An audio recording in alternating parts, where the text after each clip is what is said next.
It's time for Healthy Lifestyles. Let's see what Alex Economy is cooking up for us today. This is Alex Economy, your Winona Hy-Vee dietitian with your health tip for the week. This week I'll be talking about how to make your own nut butters using a food processor and a spatula. It's really easy.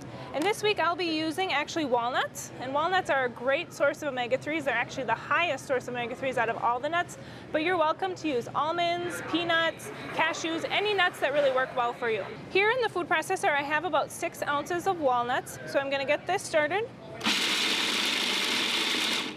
Now after a while you're going to notice it's going to start to form into a nice sand. As you keep going, you'll notice that some of the bits will start to rise to the edge, so basically you'll take that topper off and you'll take your spatula and slide things down so it gets nice and evenly blended. And you'll put your top back on and you'll put it back to work. Alright, here the oils are just starting to get expressed, so you'll notice that it looks like dry sand, but it's starting to get a little bit more moist. So we're starting to get to that next stage of the nut butter. All right, I'll show you what it's starting to look like here with the nut butter. And as you can see with our nut butter, the oils are starting to express, so we're really starting to get close to that nut butter creamy texture. We're going to put this back on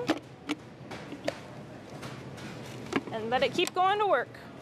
Now I used raw walnuts for this nut butter, but if you want to get a really nice toasted nut butter flavor, you can toast your nuts before you actually make the nut butter. So you'll just roast them for about 10 minutes in a 350-degree oven.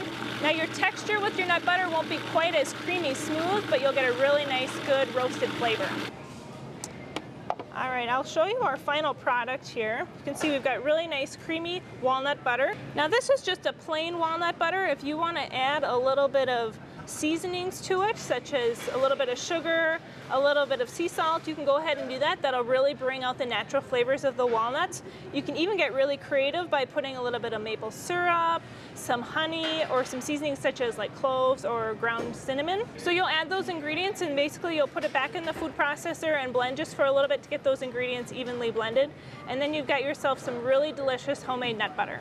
If you're looking for recipes on how to make your own nut butters, feel free to stop by Hy-Vee. I've got cards made already for you to take home, or feel free to write me at aeconomy@hyvee.com. This is Alex Economy, your Winona Hy-Vee dietitian with your health tip for the week. Thanks, Alex, and you can get the Healthy Lifestyles tip each Tuesday here on 25 Today.